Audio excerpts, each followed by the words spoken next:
morning of the week, and it's almost the last day of the month. Love talking about which day of the week and day of the month it is to start the show every day. It's a good way to fill the time when no one's paying attention, unless you're a podcast listener, and then you hear every minute of the show, which is kind of a bummer. You have to listen to that first minute. Maybe I should start putting them up after the first minute begins. Anyway, that is neither here nor there. We've got some fun stuff today. We had stuff to talk about yesterday, and then I remembered we were going to do the AMA thing, which we did, and that was a lot of fun. But we actually have, as a result, some interesting things to talk about today. The slow news cycle has sort of picked up a little bit recently with some fun stuff. We talked about woolly mammoth meatballs yesterday, and I don't know if we mentioned, Doug, that yesterday they were also talking about like the dodo meatball or dodo meat, and that one didn't work. They couldn't get whatever DNA they needed. But they're not stopping at woolly mammoths. They're doing all kinds of extinct animals. Maybe dinosaurs. I don't know. No, well, hey Matt, happy day. I forget what day it is. Do you happen to know what day it is? Thursday. It's downslope day. All right. Yeah. First day over the hump. Yeah.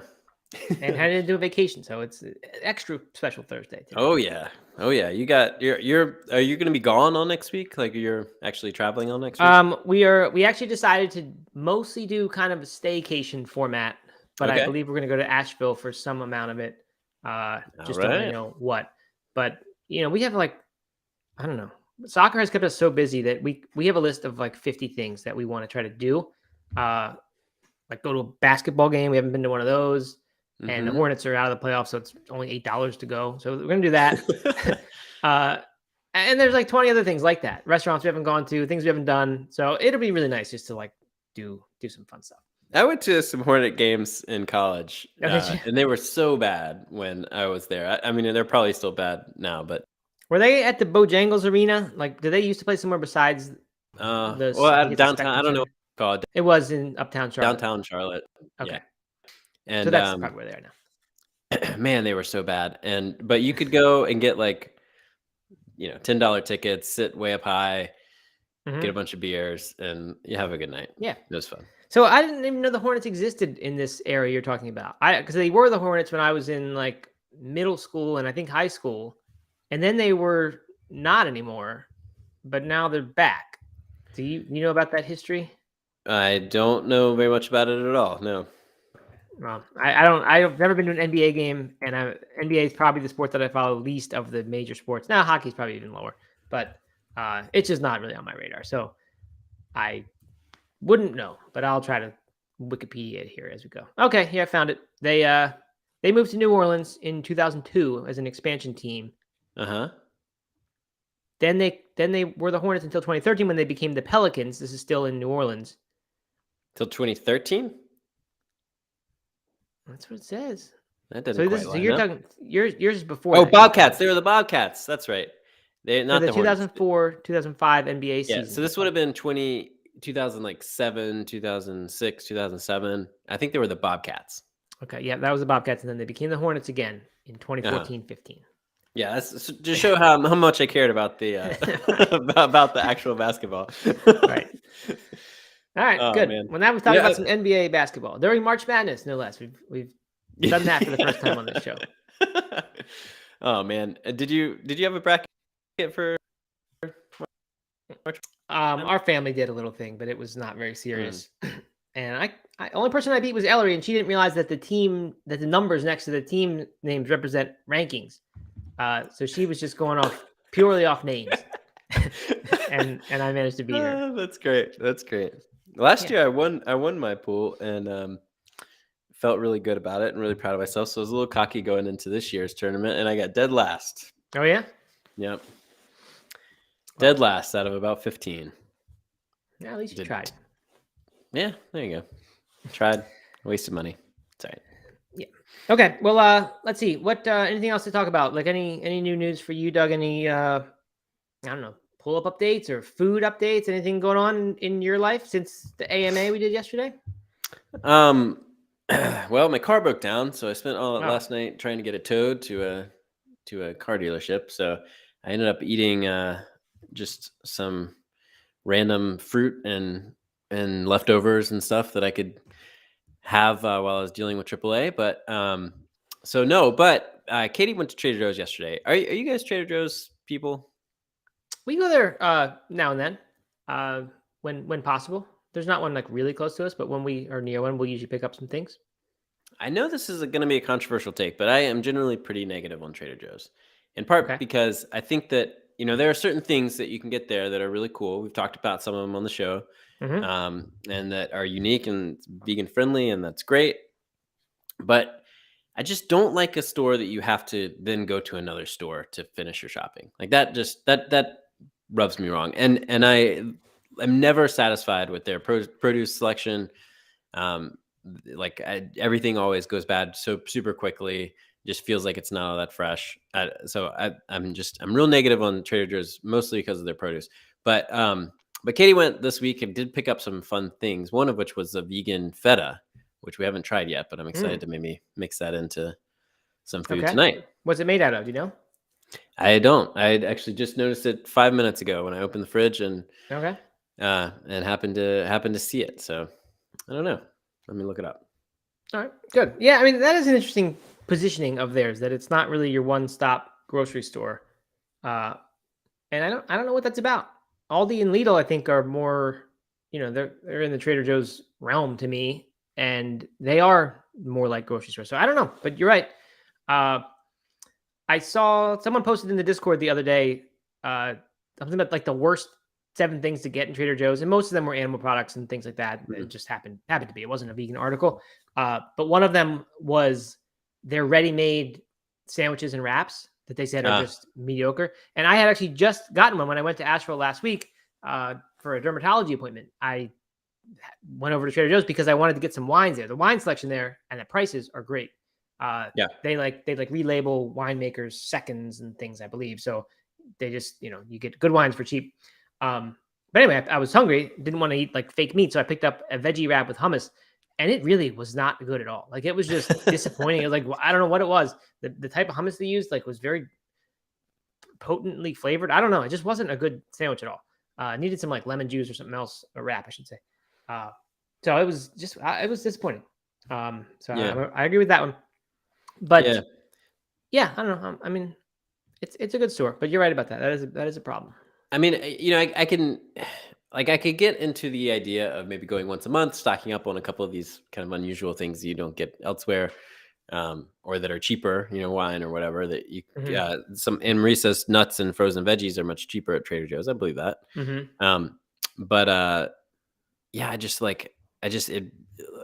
My time is precious enough that I don't want to be going to multiple different grocery stores every week to get what I need. Right. But so the vegan feta here is water, coconut oil, potato starch, your typical vegan cheese stuff.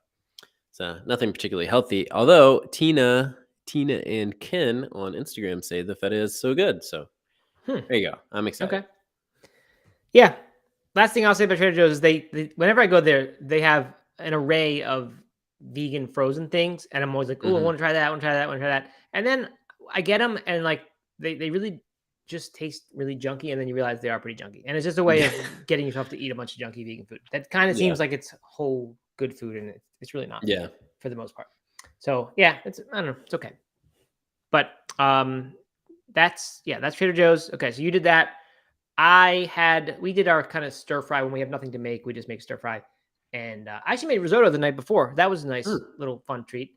Used some dried shiitakes that I got at the Super G Mart. I got a huge bag of dried shiitakes the other month and used that. But then yesterday we did stir fry, and I have this book called Sauces that is just like, I don't know, 1,000 sauces. So I found an Asian sauce in there. I think it was like Chinese brown sauce it was called. And it tasted like a very authentic kind of sauce. So I was pretty excited about that. I'm going to use that book again.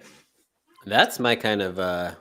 That's right there. You're all about sauces. Yeah. I'm all about the sauce. Got a whole system of sauces, as a matter of fact. That's right.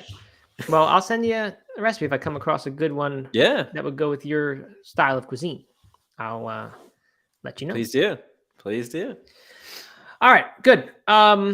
So let's jump into stuff. I've been looking through the Discord just as we've been talking here, and people are talking about the woolly mammoth article. And there's also some stuff about the bugs in Italy, which we'll get to later in this show.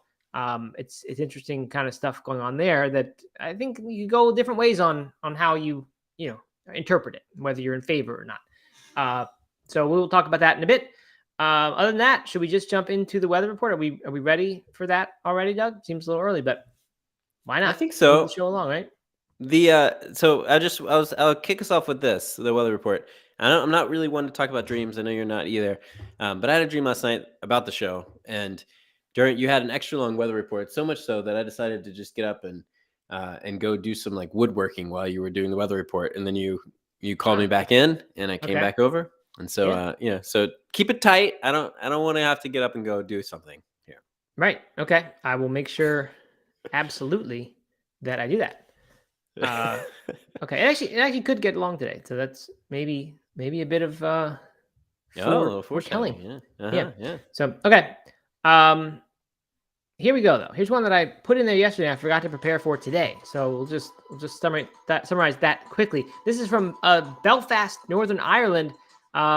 That they tested. They looked at the highest intake of foods, of plant foods, and to see how that related to serious diseases and hip fractures. Mortality rates fell by 16% among those following a plant-based diet in this study of 126,000 British adults tracked for more than a decade. Deaths from cardiovascular disease and cancer dropped by 8% and 7% respectively, and strokes and heart attacks by 16% and 14%. Not deaths, but actually incidents of those. Which I mean, those are huge numbers. Yeah, you don't usually hear big numbers like that. So who knows what made this study that way? But this was in the journal JAMA, which is a big one. So that's kind of cool. Very cool. Good news there without diving into. There's another study that is resurfaced that we'll talk about in a little bit of depth later. So I did not include that one here. But I mentioned Aldi a few minutes ago. Aldi UK, they are relaunching their plant-based no lamb roasting joint, it's called. First made available a year ago, and they're bringing it back for Easter. It's mushroom-based, filled with rosemary and onion stuffing and pea rosemary panko crumb that is finished with and comes with mint and red onion gravy. I've always wondered what lamb and mint tastes like, because I wasn't into any kind of like, fine dining before I went vegetarian and then vegan. But I've since heard about that, and mint always seems like an odd pairing for lamb. But so have you had lamb? That. I don't know that I've ever had lamb, to be honest. I would imagine that I had it. I don't really know for sure. Maybe in some kind of street festival or something. I don't know. Maybe I haven't. But anyway, that sounds like an interesting roast. I'd like to try that. I don't know why it's called a roasting joint. To me, joint means a couple other things that are not that. Not one's body part. One is a cigarette type product. So cigarette type product. For some reason, like a turkey roast, like a vegan turkey roast, feels different than a lamb roast to me. I think, and this is like this is the problem with animal, right? Like with like animal proteins in general, is like a lamb just feels so much more innocent than a little turkey. And I know that that's not real, but I just picture this cuddly little lamb. And so even though it's a vegan version of it, even though it's no animals were harmed in the creation of this lamb, it just feels weird to be eating it. Yeah. Well, I mean, I think lambs, I don't know this for a fact. I would believe they have more emotional intelligence than birds do. And that's I think that plays a part for me. Like that in my early days of going vegetarian, that was important to me. And that's why I kept birds in for a little while before I cut them out. Okay. The rest of these are pretty quick. Notco, we've talked about this a good bit. They have announced that the Not Mayo is now available in U.S. retailers, the Fresh Grocer, ShopRite, and PriceRite, as well as regional stores, select regional stores for Target, Kroger, and Meijer. I don't know that one, so look for that Not Mayo if you want. And the Plant-Based Seafood Co. announces the launch of mind-blown shelf-stable sea scallops. This is scallops. I do know what they're made from because I opened the website up. I can see if I pull that up quickly. Anyway, they're shelf stable. You don't have to put them in the refrigerator or anything. They can stay just room temperature. The company, like in a can? I think they're in a bag. Actually could be a box, and inside that box, I think is like a plastic thing. I'll pull up the site in a second. The quote from the company is, "From camping to the Mars space station, seafood meals will never be the same." So Are you going to run out and get these before your next camping trip, Doug? Would you think about like backpacking? You'd bring along some mind blown That scallops. sounds like maybe my next ultra marathon fuel right there. Like Yeah. have it in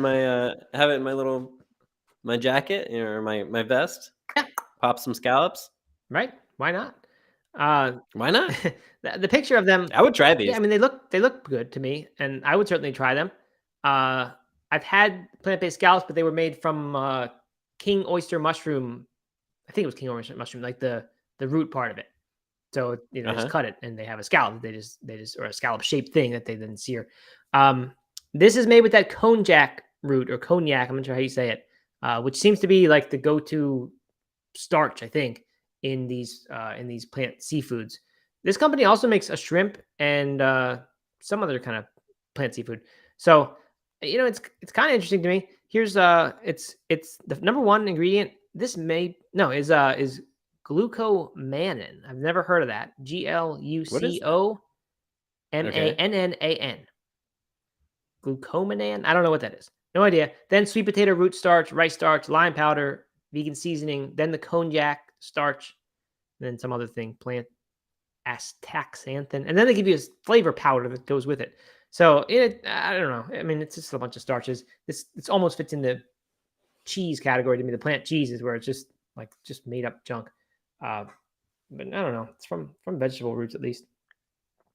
I'm gonna pull the website up here so people can check it Okay. out. Are they selling it anywhere? You can order from their website. Beginning yesterday, it was available on that website, and I think some of their other foods may actually be in stores. I'm not sure. I feel like I've heard of the plant-based seafood company before, but I'm just not sure. I definitely have not seen this Mind Blown brand around, so I don't know. But that is that. So that's the weather report. I mean, it looks pretty good. Are you supposed to sear it? It doesn't come seared, right? Oh, I see. It comes in this little bag. Yeah, I'm guessing it doesn't come seared. No, they give you instructions. No, you put it in a hot skillet with oil, just like you would real scallops. I don't doubt that it is pretty similar because, as I've said many times on the show now, I had calamari the texture was perfect. So I think they could get this with the scallop. Scallops have an odd richness in their taste that is really, to me, like no other food. It's not like any other seafood, although I never eat a lot of like clams or anything like that, so I don't really know. But I wonder how they'll do it mimicking that. That seems like a difficult thing to get. Yeah, so you just you rinse them off with a little water, pan sear them, place them on a hot skillet. You rinse them with water? I remember with scallops, it used to be you had to pat them so dry so that they would sear. That was like the crucial step. So, well, yeah, you rinse them with water, then pat dry and rest on paper towel. Okay, I'm gonna try these. Yeah, how much are they? You're not gonna order them. $34.50 for $35. No, 24 pack. That's like only $1.30 per scallop. Yeah, but I think if you were ordering real scallops in a restaurant. All right, I'm gonna use the Numbing Athlete credit card and I'm gonna order these. Nah, don't do that.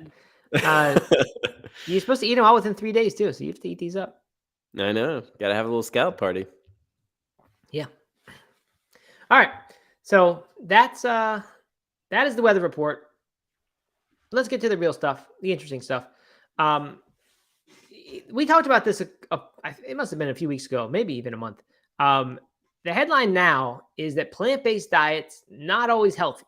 Quality is key. This is from Medscape.com, but this is on a bunch of sites. We talked about it a while ago, but it seems that the study is now available online. I don't think this is the same study as the one I talked about earlier, but I did wonder that as I was reading it.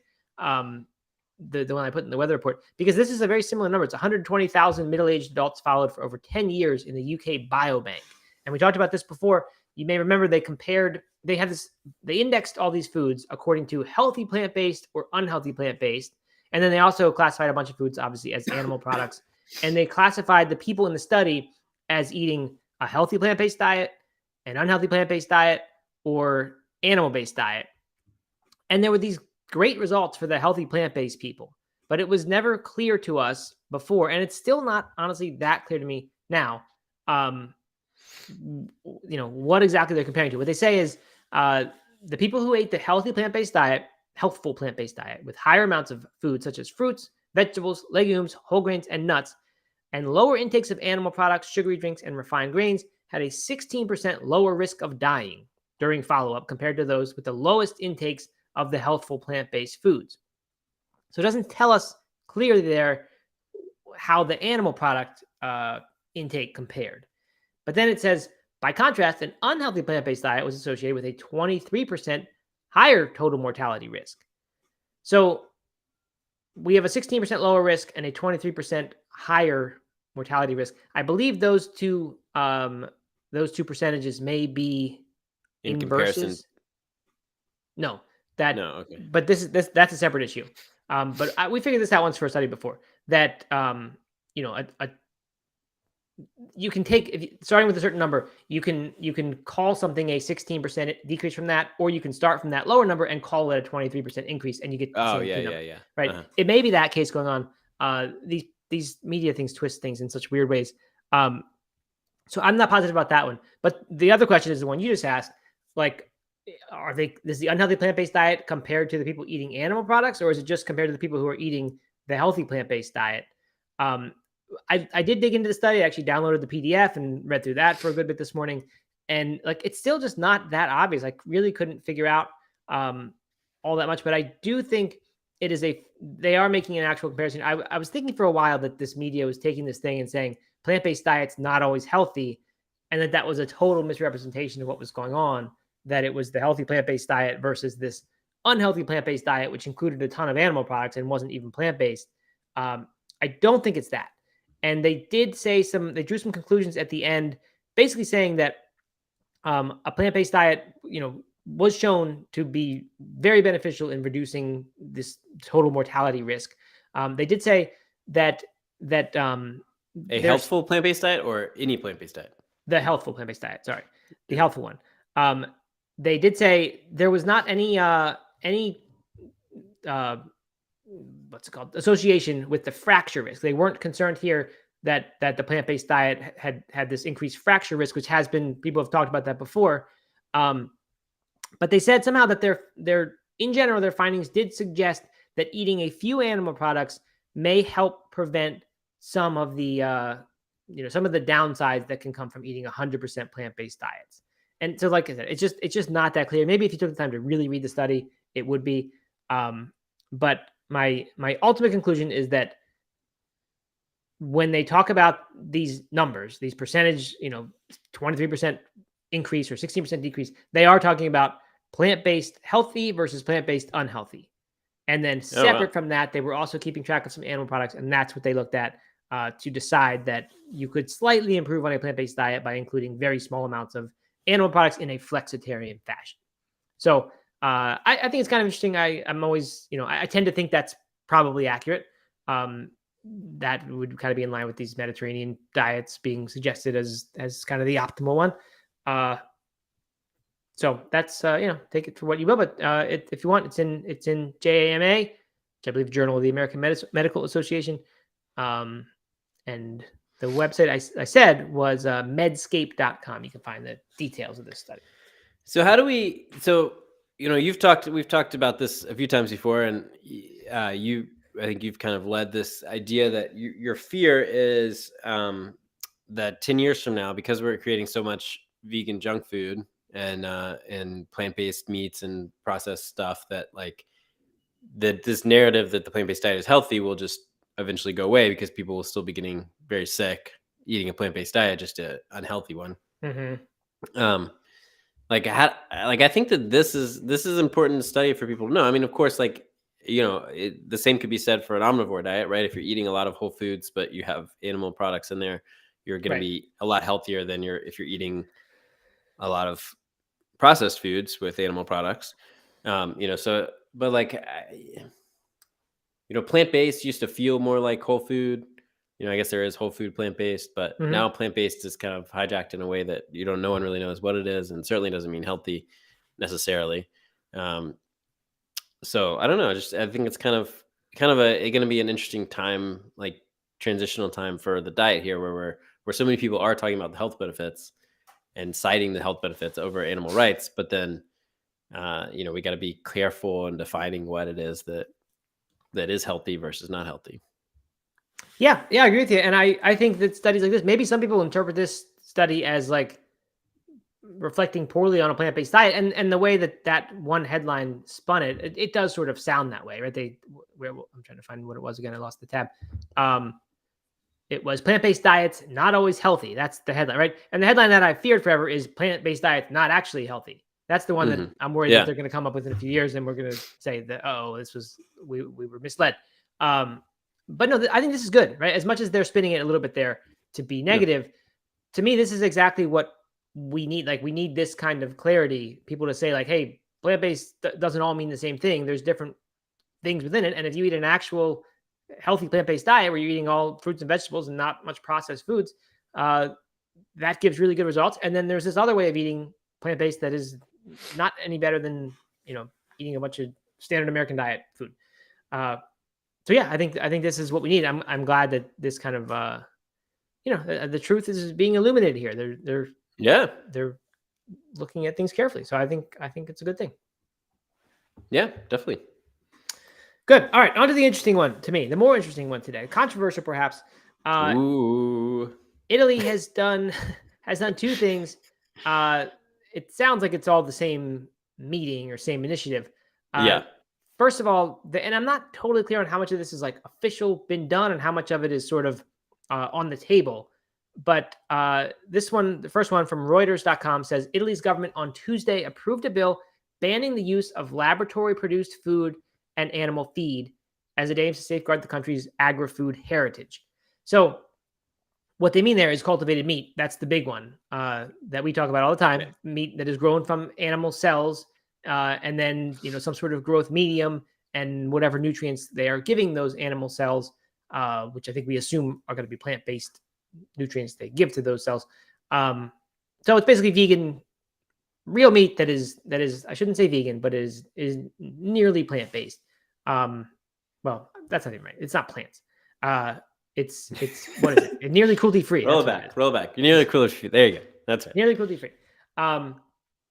And so they're saying we're not doing this, right? Like, I mean, this is a big deal, right? This is not just like you can't call this like the way they protect their different foods, right? Like Parmesan Reggiano, you can't call anything else that. And like in France, Bordeaux wine, you can't call things Bordeaux or Champagne. They have to be from those areas to be called that.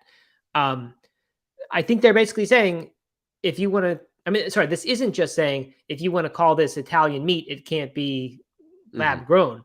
They're saying you can't even do that in this country. You can't even have it, serve it.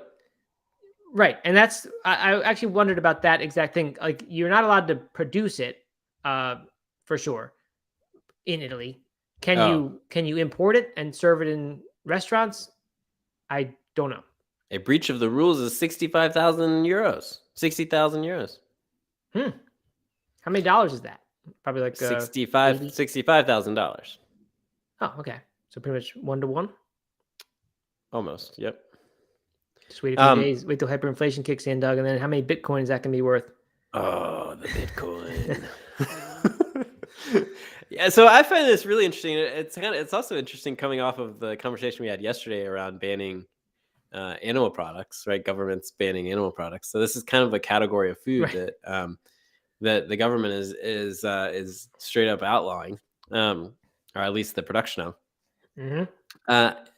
And I have some real problems with it, in part because, it's at least this article in Rutgers is Reuters is saying that it's to safeguard the country's agri-food heritage. So it has nothing to do with health or like fear of safety of consumers or anything like that. It's about heritage, right? And to me, that is that's like get off my lawn stuff right there, right? I mean, the fear of like change and advancements in technology and development. I mean, like, this could potentially feed lots of people and reduce climate, reduce the chance of climate disaster, and like all these things that it has potential to, but we're just going to say no, that doesn't fit our culture, our heritage. So I'm gonna ditch it. I think this to me is very backwards of and short-sighted of Italy to do. Well, I don't know about that. I agree that it is a big gamble that they're making. because I don't know for sure if this is like they just don't want change. I think perhaps, and I don't know the numbers, but I'm sure Italy has a huge amount of food tourism and a huge amount of food exporting. Like if you say what country is known for the best food, I think a large number of people are going to say Italy. Just it's a food country. Yeah. So like that's what they're protecting, I think. And their gamble is that if you can know that everything from Italy is made, in the traditional way, that food and tourism will continue to have a premium on it. But it's even feed. Yeah, that's like a good point. Animal feed.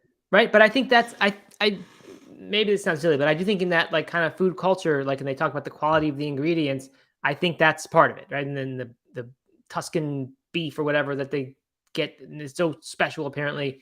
And like the feed would be a huge part of what goes into that. It's one of the inputs to that product. I see. Unfortunately, That's right? what you're saying. So Okay. I think that's what they're. So I think this is an economic thing, perhaps more than a tradition thing. It could be some of both, obviously. But I think that's the gamble, and like it is a gamble because it's like trying to be the last person not to use AI, right? Like it's like Right. you can say we're just ignoring that, and all the efficiencies that's going to bring. Not AI, back to the food, like all the efficiencies in production that's going to bring, it's going to make them just so old fashioned in their ways and their production and their costs. And like, so what happens if Italian food becomes Italian meat, is 100 times more expensive? And this is in the far future, obviously.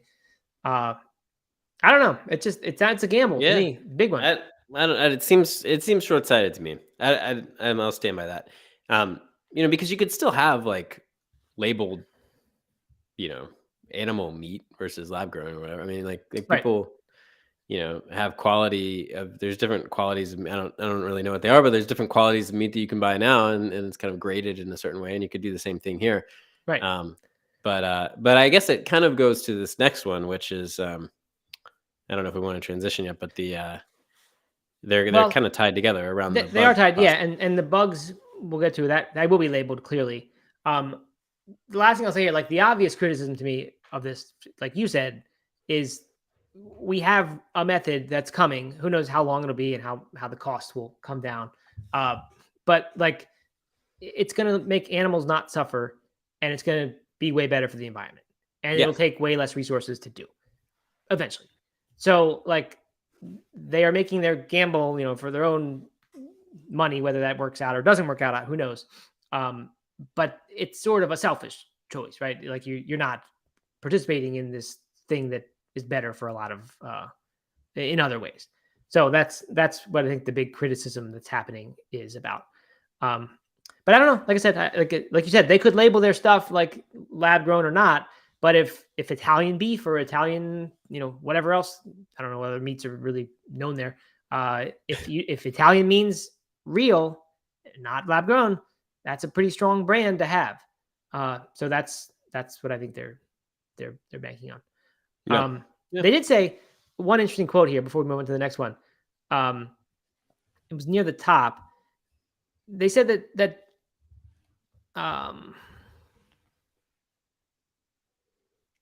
sorry, can't find it. It was basically saying there's no guarantee that lab-grown food is high quality. Here, laboratory products, in our opinion, do not guarantee quality, well-being, and the protection of our culture, our tradition.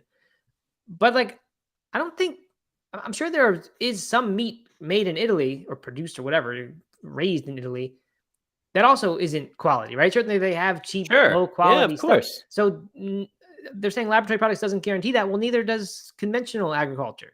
And in many times it's really bad, the quality, and aside from just the practices that happen. So that's sort of a lame kind of rationale to me. It also it's low quality. I mean, right now it probably is, but maybe you can have some high quality lab grown meat. I don't know. Yeah, they're saying it doesn't guarantee it, but I mean, I don't know. The one guy said it was mind blowing, right? Who was that? Cory Booker. It was great. Cory Booker, yeah. Uh-huh. Okay. So anyway, so transitioning to the bugs now. This is the other one. This one's from stuff.co.New Zealand, and someone in our Discord commented in favor of this one because someone shared that. I think I shared this when someone else shared the the article we just talked about.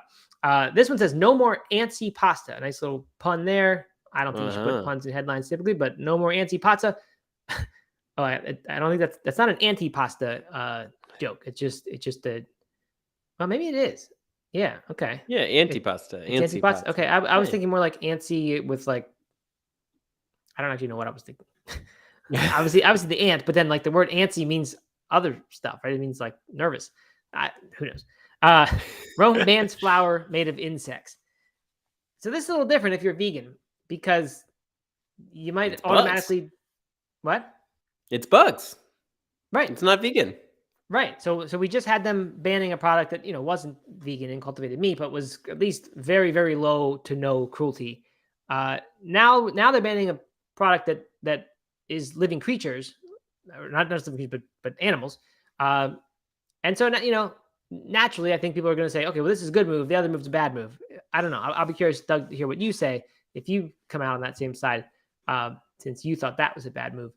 The idea here is, first of all, any flowers that are being sold, they're not saying you can't sell the flower, but any flower that is sold, if the flower is made from the bugs, and there are 4 different ones that they mention here, you have to label that very clearly in large lettering. The other thing is, and this goes kind of back to the idea of the food traditions, they're banning its use in pizza and pasta. So again, those are like protected Italian, national treasures. Their pizza, Italian pasta, specifically like Neapolitan pizza. So like, of course you can't use bugs in something and now it's going to be called Neapolitan pizza. Like that would be a violation of these strict rules they have about it. But I don't quite understand like the total ban of use in pizza and pasta. It just seems crazy. Like you're allowed to sell it. Yeah, right. You're not allowed to use it to make these kinds of things. I'm sure in the household you can do that, but you can't sell pasta or pizza. I'm guessing. Like what if you just make pasta but don't call it pasta? Like is that going to be illegal? Like a noodle? I mean, right? Like bug noodles? Yeah. Like is that you can't make that? Apparently. Don't want to confuse people, right?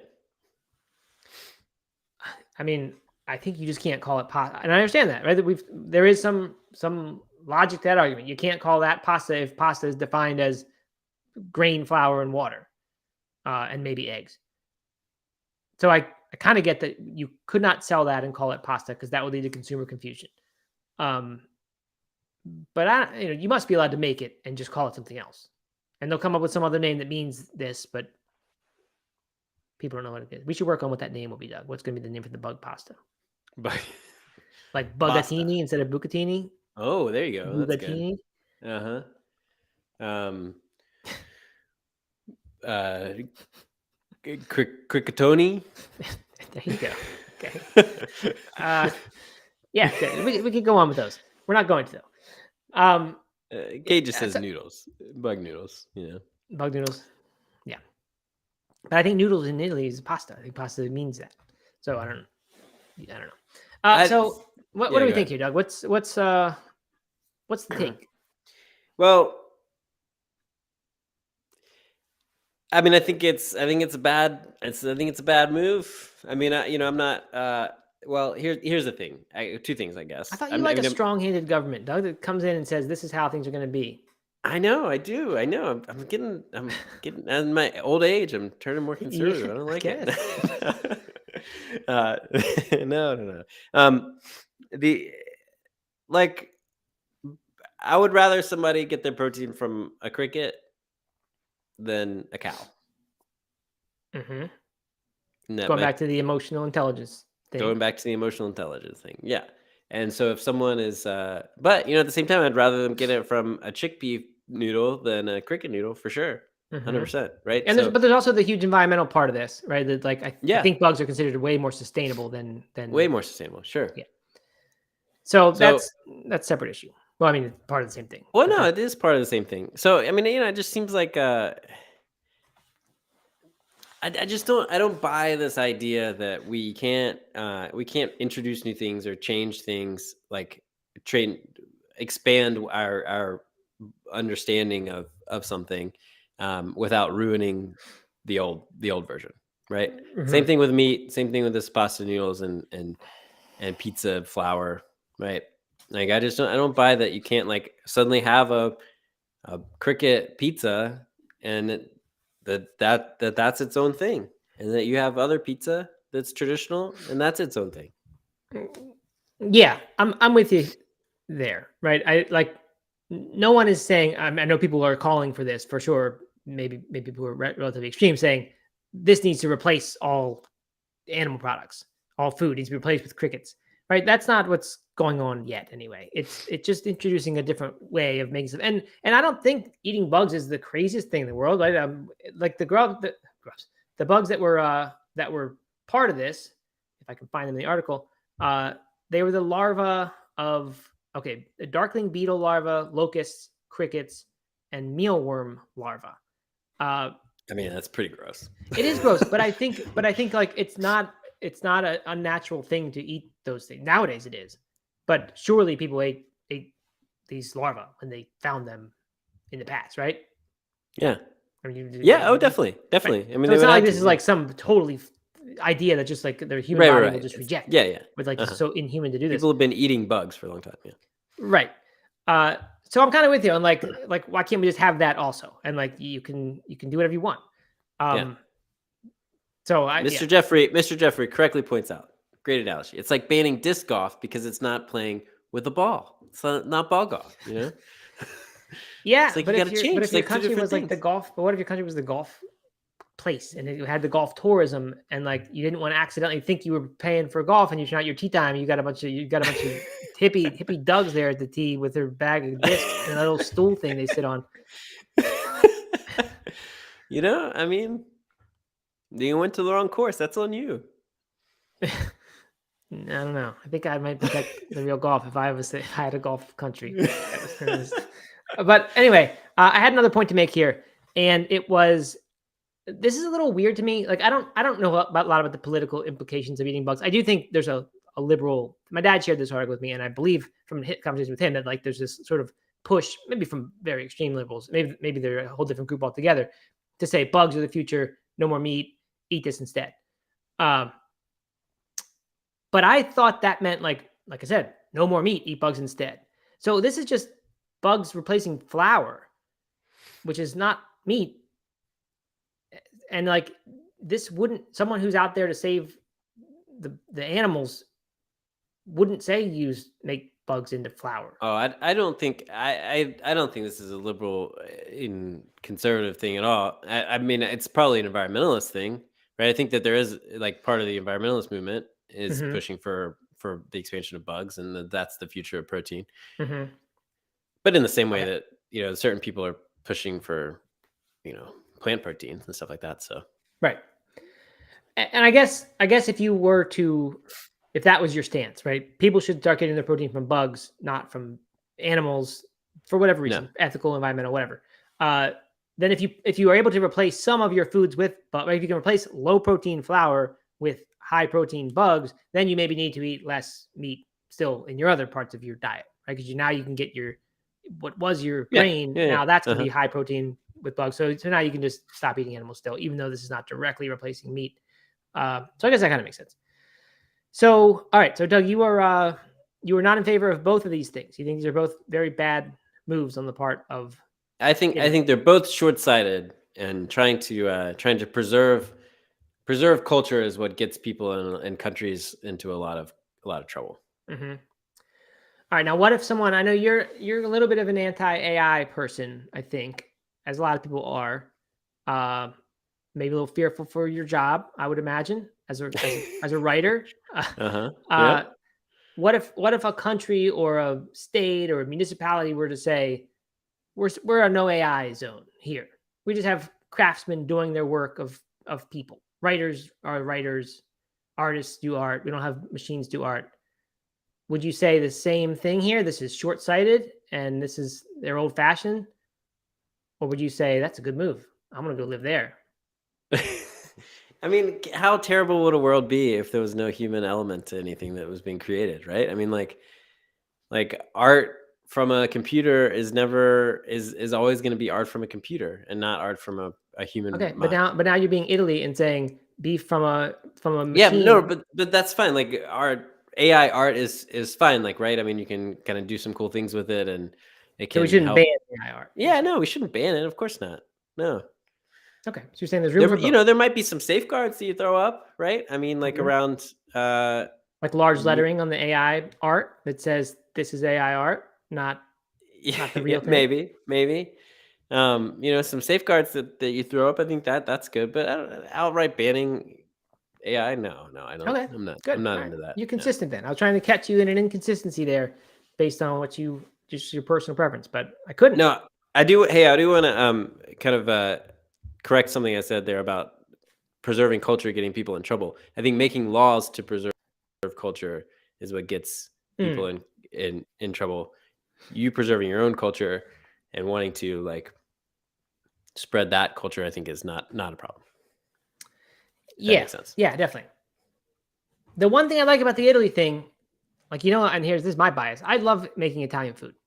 And I don't make meat, obviously. And I'm not gonna be eating bugs. But I hate the idea of imagining Italy one day overrun with McDonald's and all. There's this sort of globalization taken to bad extreme, where everything is the Yeah. same and there's no more. So like, I kind of like this idea of putting up, like you said, the guardrails that say we need to kind of keep that protected. Uh, Obviously, the animal thing is a huge thing. So like, I mean, but think about like Italian wine, right? Has so many different guardrails up, right? About labeling and keeping it certain in regional and keeping certain grapes. You have to have all these different rules you have to follow. Like, I think that's great. I think that's good because then you know exactly what you're going to mhm. get when you get a Chianti Classico, and that's very different than what you would get from a Washington vineyard or something. So, I think that is a good thing, Mhm. and that does help kind of establish some like understanding of what of the quality of a product or quality of a food or culture or whatever. So, I mean, I don't think that's a bad thing, and I think that Italy and Europe in general has done a very good job with that. Um, and and that feels different to me than saying like, oh, you actually can't grow any other grape Right. in this region because this is now a region where we only allow that specific grape. Yep. I think I agree with you on that one for sure. I have said before in the labeling thing with these controversies around, can we call the plant-based products milk or can we call them plant whatever? Like to me, the answer is not like to defend the vegan products, which I think is some people's natural inclinations, just defend whatever your interests are in. But to me, it's like the thing that like be as clear as possible and make it so the consumers aren't confused. And if you do that, then we don't need to have bans that prevent things from being called unless that really does cause such confusion that it now is people are being tricked or whatever. And I think it's the same thing here. I'm really with you on the fact that like I think they should just have the cultivated meat and have it be called that, uh, Right. and make sure people know that it's that. If these regional or whatever national uh, food classifications are so important, and they are, then yeah, just have the same thing you do with the wine and the cheese, where it has these DOPs or DOCs or DOGCs, whatever they are, that protect that and make sure it's made to very specific standards. Certainly not lab produced. If you want to call it this specific type of food. Uh, Mm-hmm. so I'm with you. I think that's really much better than any kind of saying you can't do this thing here. Yeah. It's just generally not a good idea. That's how you Yeah. foment revolution and things happening. Aisha says, but is it really easy? But it is really easy, or is it really easy for people to get confused? Why don't people just read ingredients? Are we children? I mean, people just don't. Like, they just don't. Yeah, I I mean, don't know. like it is in those cases, right? Like wine is people don't know what wine means, right? Most people who go to a wine shop Mm-hmm. do not have a clue what if not for certain stuff like the little tag that goes on the top of Italian wines that are in one of these DOCG things. You wouldn't have any idea if an American wine started calling this saying this is Chianti that we're making here in California. It's Right. not the terroir is different, right? It's a different. You just can't even the same grapes. You're not going to get the same wine. Right. So I do think with some things it really is confusing, and I'm sure beef is no different. So, but I do think, like Yeah. you're saying, I mean, I would think that a pizza crust, right? Like if, and similar to how you have cauliflower pizza crusts now, or chickpea pizza crusts, right? Like that's a highlight. That's a feature, right? And I would imagine that if you're making pizza crust out of cricket powder or whatever you want to call it, cricket flour, then that would be a feature that you are emphasizing on the label. right. Like you really wouldn't generally want that to be a mistake because it's probably way more expensive than flour pizza crust, I would imagine. So, but who knows? But yeah, Yeah. I think we're in agreement here that this banning stuff is silly. The labeling is good. Clarification and labeling is good. A couple more comments. Mr. Jeffrey says, instead of banning lab meat, they should just have implemented standards around their meats. I think that's kind of what we're saying. And then he says, thanks for the clarification, Doug. That was a very important distinction I was trying to figure out how to say. Was that the That was around the disc golf? culture, No. Okay. preserving culture. Good. And Mr. Jeffrey says paleo can eat pasta again with bug pasta. Yeah, I mean that's true. So they're going to get woolly mammoth meatballs and bug pasta, and you can eat spaghetti and meatballs, but made out of true Paleolithic foods. I mean, Man, it's gonna be. are they going to have lab grown bugs? Then we could get all the sustainability without having to eat bugs. There you go. Probably totally changes sustainability question. yeah, probably so. All right. Well, that's man. good. That's a Thursday show. Hey, reminder, we're going to be back today. We said this yesterday, but reminding you again, at 2 p.m., we're going to do the first No Meat Athlete radio show Oh yeah, in 3 months' time, and the first one ever to be done on this live format. I mean, we may have done a live show before. Actually, I know we have, but not in this new way we're doing it, where it's on this YouTube channel using the same restream thing, Instagram as well. So anyway, look for that at 2 p.m. We'll be talking about fitness, no bugs, no pasta, no cultivated meat, none of that. But it should be fun. We'll see. I mean, I don't actually know how to go. We'll see. It'll be fun but I think, like I said, I hope still there's a way to expand and do more things like that in different topics. So we'll see. This will be the first. We'll see how it goes. That's right. All right. Thanks, everyone. If we don't see you this afternoon, we will see you tomorrow. We'll see you tomorrow. Come join us live. Yep. Good. 11 a.m. as usual tomorrow, despite different time yesterday and this extra thing we're doing today. That's right. All right. Thanks, everybody. Goodbye. Bye-bye.